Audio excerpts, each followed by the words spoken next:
책 중에 아낌없이 주는 나무라고 하는 책이 있습니다. 화면에 책 표지가 나오는데 이 아낌없이 주는 나무라는 책을 쓴 사람은 쉘 실버스타인이죠.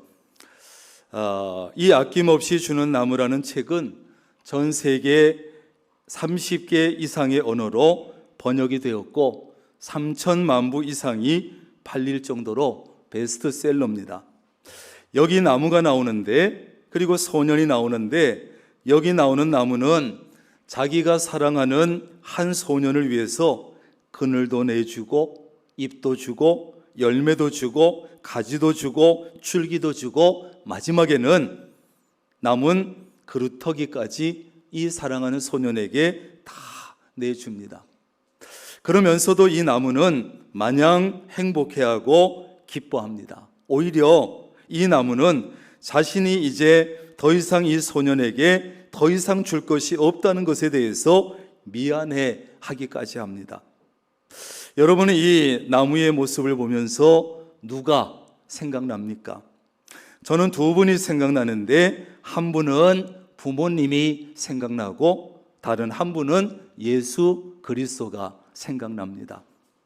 우리의 부모님들은 자기의 자녀를 위해서 모든 것을 아낌없이 해줄 수 있는 모든 것을 다 해주시지요.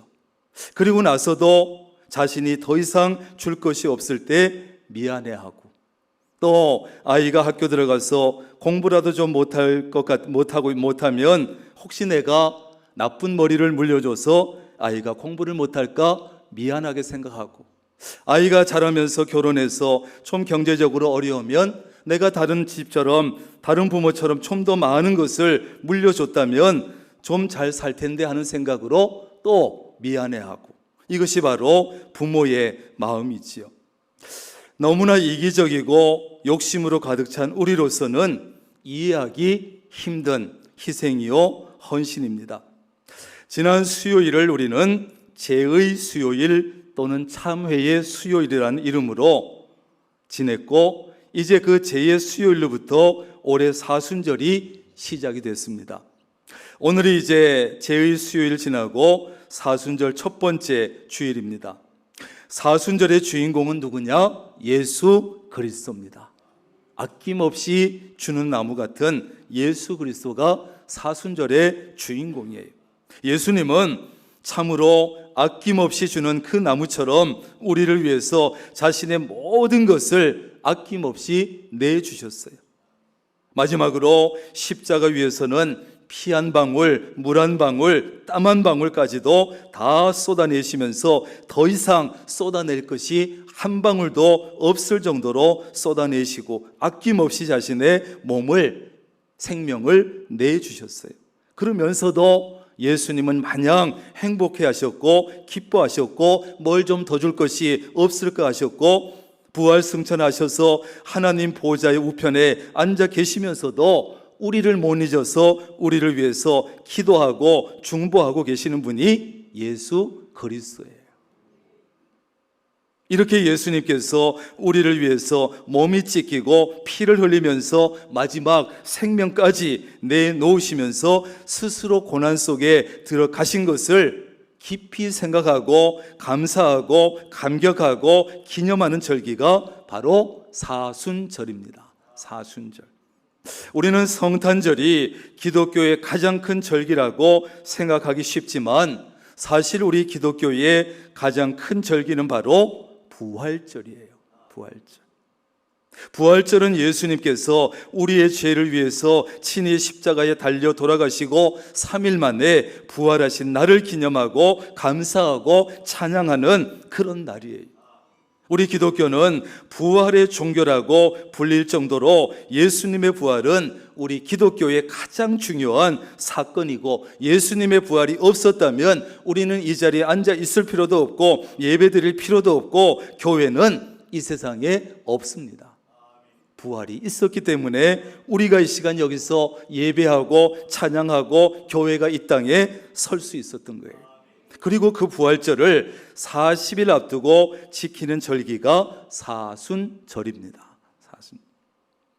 이 사순절 할 때 사순은 넉사자를 쓰고 열을 순자를 써서 사순절이라 그래요. 40일이죠. 근데 여러분이 집에 가서 날짜를 세보면 42일하고 날짜가 안 맞습니다. 지난 수요일부터 부활절까지 세보면 안 맞아요. 왜냐하면 사순절은 부활주일을 앞두고 세는데 주일을 빼고 40일이에요. 뭘 뺀다고요? 주일을 빼고. 왜 뺄까요? 주일은 작은 부활절이에요. 그래서 그거를 빼고 40일을 세면 정확하게 나와요. 어쨌든 이 주일을 뺀 40일 사순절 동안 예수님의 십자가의 고난과 부활을 묵상하면서 경건하게 보내기 위해서 만들어진 절기 사순절이에요.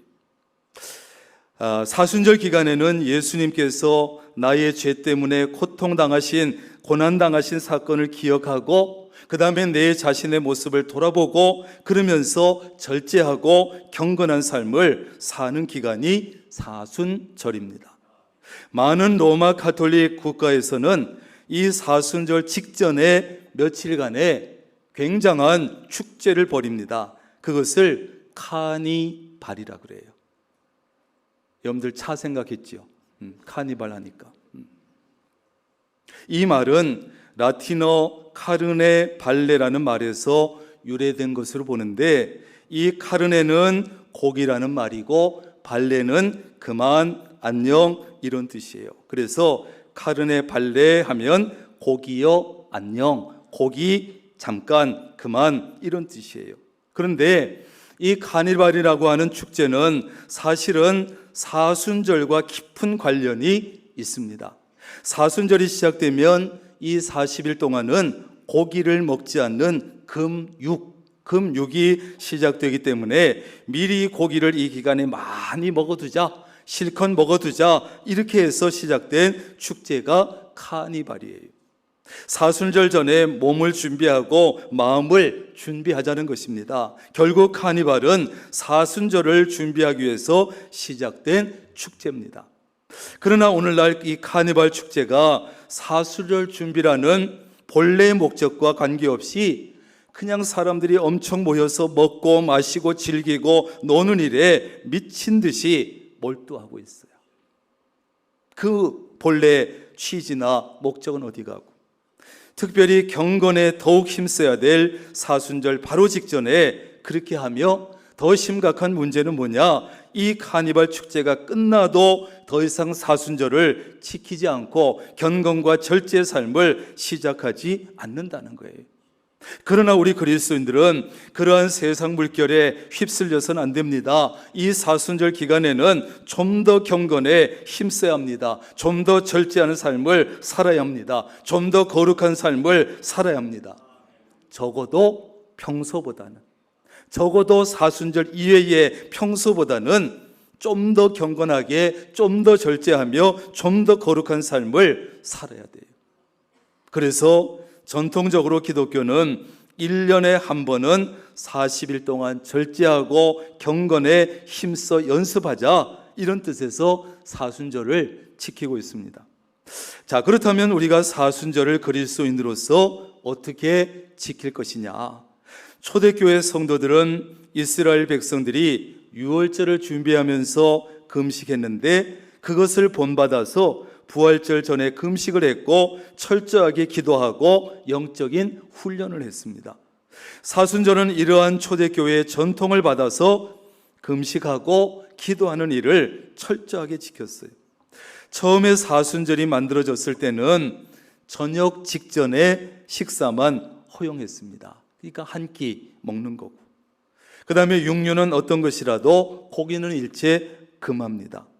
그러다가 이제 14세기 와서는 사순절의 전통이 좀 완화가 돼가지고 정오에 식사 한 번, 그 다음에 저녁 식사 간단하게 한 번까지 허락이 됐어요. 겨우 간단한 저녁 식사까지 하면 2끼가 그래도 허용이 됐죠. 금식 기도는 절식 기도로, 완전 금식이 아니라 좀 절약해서 좀 적게 먹는 절식 기도로 완화됐지요.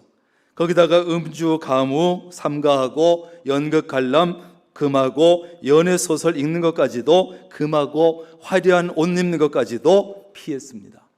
그 정도로 사순절을 지켰어요. 물론 우리가 이런 전통을 그대로 다 따를 필요는 없습니다만, 그러나 적어도 우리 그리스도인들은 사순절이 되었을 때 적어도 2가지는 지켜야 돼요. 그 중에 하나는 따라합니다. 절제. 먹기는 먹되 먹는 것에 노예는 되지 말자. 일하고 생활해야 되니까 먹기는 먹지만 거기 탐욕스럽게 먹지 말자. 적당히 쉬고 즐겁게 살되 쾌락에 빠지지는 말아야 됩니다. 먹는 것도 즐기는 것도 평소보다 절제하는 거예요. 주님의 고난을 생각하면서 평소에 좋아하던 것을 절제해 보는 것도 괜찮아요. 나는 커피 없이는 못 살아. 하루라도 나 커피 안 마시면 안 돼 하는 사람은 한번 이 사순절 기간에 커피를 끊어보든지 좀 줄여보는 것도 괜찮아요. 나는 TV 드라마 그거는 내가 죽어도 봐야 되는데 사순절에 좀 참자. 그래가지고 사순절에 한번 드라마를 참아보는 것도 괜찮아요. 어떤 것이든지 내가 정말 좋아하는 것인데 한번 주님의 고난을 기억하고서 절제해보자. 좋아요.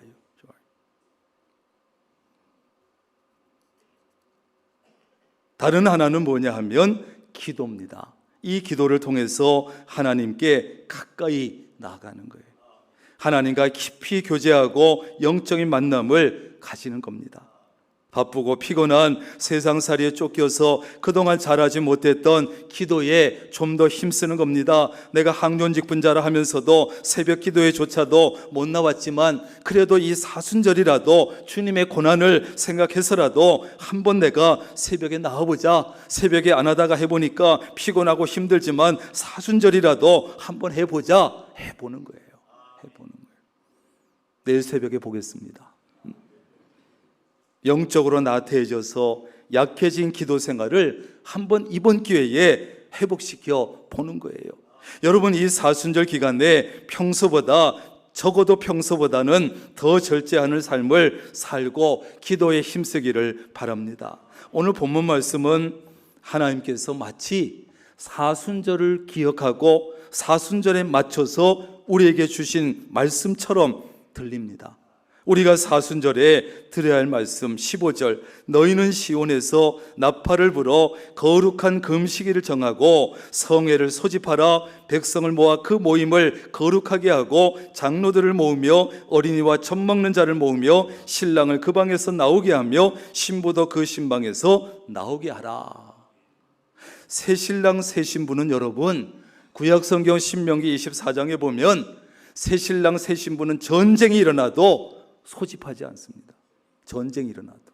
그리고 아무런 의무도 직무도 맡기지 않아요. 1년 동안, 신혼 1년 동안. 오직 사랑하는 아내만 즐겁게 해주라. 그런 뜻에서요.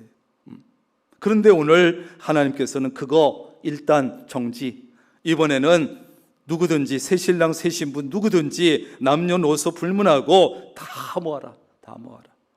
하나님께서 오늘 이스라엘 백성들에게 평소와는 다른 아주 특별한 모임을 요구하셨어요. 왜? 상황이 지금 그래요. 하나님께 돌아올 특별한 기회를 만들라는 거예요. 지금 상황이 그래요.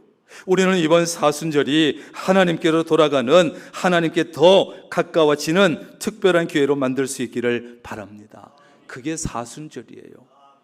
이 시간 하나님께서 본문을 통해서 사순절에 주시는 말씀은 어떤 말씀입니까? 첫째, 따라합니다. 자신을 돌아보라. 12절에 보면 마음을 다하여 내게로 돌아와라. 이렇게 말씀해요. 왜? 우리가 주님 앞으로 나아가게 되면, 우리가 주님 앞에 서게 되면 가장 먼저 나타나는 현상이 뭐냐? 자신의 모습, 내 모습 있는 그대로의 모습을 정확하게 볼 수 있는 거예요. 마치 깨끗하고 큰 거울 앞에 서는 것처럼 자신의 모습을 있는 그대로 보는 거예요. 땅구멍까지 보는 거예요. 그래서 베드로가 예수님 앞에 섰을 때 자신의 죄인된 모습을 보면서 주님, 나는 죄인입니다. 나를 떠나소서, 괴롭습니다. 주님을 떠나라고 하는 거예요. 그 거룩하신, 그 깨끗하신 예수님 앞에 서니까 자신이 너무너무 더럽고 추해 보이고 너무나 큰 죄인인 것을 알고 괴로워서 주님, 나를 떠나시라고. 여러분, 이와 같이 누구나 주님 앞에 서게 되면 진정한 자신의 모습을 발견하게 돼요. 꾸민 모습이 아니고, 화장한 모습이 아니고, 화려한 옷을 입은 모습이 아니고 진짜 자신의 모습을 발견하게 돼요. 교만하던 사람은 자기가 얼마나 교만했든지, 자기가 얼마나 형편없는 사람인지 깨닫게 되고요, 위선적인 사람은 자기가 얼마나 그동안 위선적이었는지 깨닫게 되고요, 하나님 앞에 큰 죄인인지를 알게 됩니다. 자기 의에 취해 살던 사람은 자기가 하나님 앞에 얼마나 허물 많은 사람인지 발견하게 되고요. 우리는 하나님 앞에서 몹시도 연약한 존재들이에요. 더럽고 추한 존재들이에요. 그러나 우리가 하나님 앞에 서지 않으면 내가 어떤 존재인지 진짜 모습을 잊어버리고 착각하고 살아요. 왜냐하면 자기를 비교할 때 늘 하나님 앞에 서서 하나님과 비교하는 것이 아니고 사람들과 비교하거든요. 죄인, 나도 죄인이고 저놈도 죄인이야. 그런데 뭐가 나오겠어요? 나와봐야 이런 거겠지. 내가 그래도 저 인간보다는 내가 착해. 내가 그래도 저 사람보다는 믿음 생활 잘해. 이 정도 나오겠지요. 사람들하고 비교하니까 자기가 괜찮은 사람인 줄로 믿음도 괜찮은지 알고 착각하고 사는 거예요. 하나님 앞에 서기를 바랍니다. 하나님 앞에 깨끗한 거울, 큰 대형 거울 같은 주님 앞에 서야 진짜 내 모습을 볼 수 있는 거예요.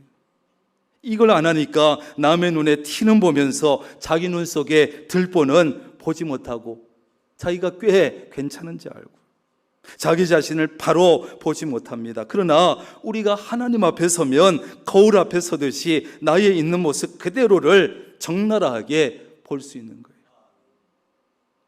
사실 많은 사람이 자신이 누구고 어떤 사람인지, 정말 어떤 사람인지 잊고 삽니다. 착각하고 삽니다. 그래서 교만하고, 그래서 죄짓고, 그래서 하나님을 의지하지 않습니다. 여러분, 이번 사순절 기간에 하나님 앞에 서서 여러분 자신을 돌아보고 여러분이 정말 누군지, 어떤 모습을 갖고 있는지 발견할 수 있기를 바랍니다. 정말 하나님 앞에 서게 되면 떼굴떼굴 구르는 거예요. 내가 이런 사람인지 몰랐다고. 그래서 두 번째 단계가 뭐가 나오느냐? 따라합니다. 참회하라. 참회하라는 거예요. 참회하라. 12절에 보면 너희는 이제라도 금식하고 울며 애통하라. 17절 여호와를 섬기는 제사장들은 나은실과 제단 사이에서 울며 이르기를 여호와여 주의 백성을 불쌍히 여기소서, 이렇게 하라는 거예요. 백성들은 금식하고 울고 애통하고, 제사장들은 제단에 나와서 울며 이 백성을 불쌍히 여기라고 기도하고, 하나님께서 보실 때 당시 이스라엘 백성들은 하나님 앞에 나와서 통곡을 해도 시원치 않을 정도로 죄에 깊이 빠져 있고, 하나님께서 보실 때 그 당시 제사장들은 늘 주의 전에 엎드려서 백성들의 죄 때문에 울어도 시원치 않을 정도인데 그걸 안 하고 있는 거예요. 그리 하라는 거예요. 그래서 하나님은 그들에게 금식과 눈물과 애통의 참회를 요구하고 있는 거예요. 그 당시에 이스라엘 백성들과 우리를 비교할 때 우리가 그들보다 나을 수 있을까요? 나은 점이 뭐가 있을까요? 똑같은 죄를 지어도 사람들은 전혀 다른 두 가지 태도를 나타냅니다. 어떤 사람은 재판받는 법정에서부터 고개를 푹 숙이고 자신의 죄를 시인하고 어떤 처벌이라도 내려주시면 달게 받노라고 하지만, 어떤 사람은 죄를 짓고도 뻔뻔하게 고개를 쳐들고 자신의 무죄를 주장합니다. 재판을 받고 감옥에 들어간 후에도 역시 전혀 다른 태도를 보입니다. 어떤 사람은 자신의 죄의 대가를 달게 받는 것이라고 참의 눈물을 흘립니다. 그러나 어떤 사람은 자신의 일을 절대 인정하지 않습니다. 핑계를 댑니다. 다른 사람에게 죄를 떠넘기고 불평하고 원망합니다. 내가 이 모양이 된 것은 부모 때문이라고, 내가 이렇게 죄인이 된 것은 내 환경 때문이라고 다 다른 사람에게 죄를 떠넘기고 원망만 하고 억울하다 그럽니다. 세상에서 억울한 사람이 가장 많은 곳이 어딘지 아세요? 감옥이래요. 다 억울해. 이놈도 억울하고 저놈도 억울하고 다 억울해. 왜 이런 차이가 납니까? 하나님 앞에 선 사람과 그렇지 않은 사람의 차이예요.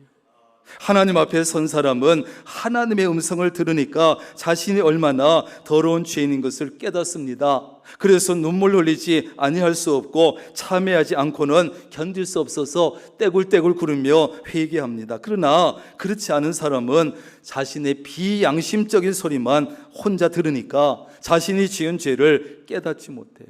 참회하기는커녕 억울한 마음만 들고 세상에 복수할 생각만 들고 내가 감옥 살이만 마치고 나가만 봐라, 나를 신고해? 오히려 피해자에게 보복을 꿈꾸고, 인간은 하나님 앞에 서야 내가 얼마나 큰 죄인인지 깨닫는 거예요. 하나님 앞에 눈물 흘리게 되고 자신의 죄를 하나님 앞에 참회하게 됩니다. 우리에게도 하나님 앞에서의 이런 참회와 눈물이 필요합니다. 여러분, 이번 사순절을 보내면서 하나님 앞에서 자신을 돌아보고 참회하는 시간 보내기를 바랍니다. 진짜 참회를 통해서 우리가 정결하고 거룩한 모습으로 다시 돌아가고 다시 세워져야 합니다. 세 번째는 거룩함을 회복하라는 것입니다. 거룩함을. 16절, 백성을 모아 그 모임을 거룩하게 하라. 거룩하게 하라. 하나님의 백성으로서 본래 가지고 있던, 하나님을 닮아서 거룩했던 그 거룩함을 다시 회복하라는 거예요. 죄 때문에 더러워진 자신을 하나님처럼 하나님의 거룩을 회복하라는 거예요. 하나님께서 자기 백성 된 우리에게 공통적으로 요구하시는 말씀이 있습니다. 내가 거룩하니 너희도 거룩하라. 여기 거룩하다는 말은 뜻은 구별되라는 뜻이죠. 하나님은 이 세상을 만드시기도 하시고 다스리고 계시지만 타락하고 패역한 이 세상과는 철저하게 구별되셔서 존재하시는 분. 그러니까 거룩함을 유지하셔요.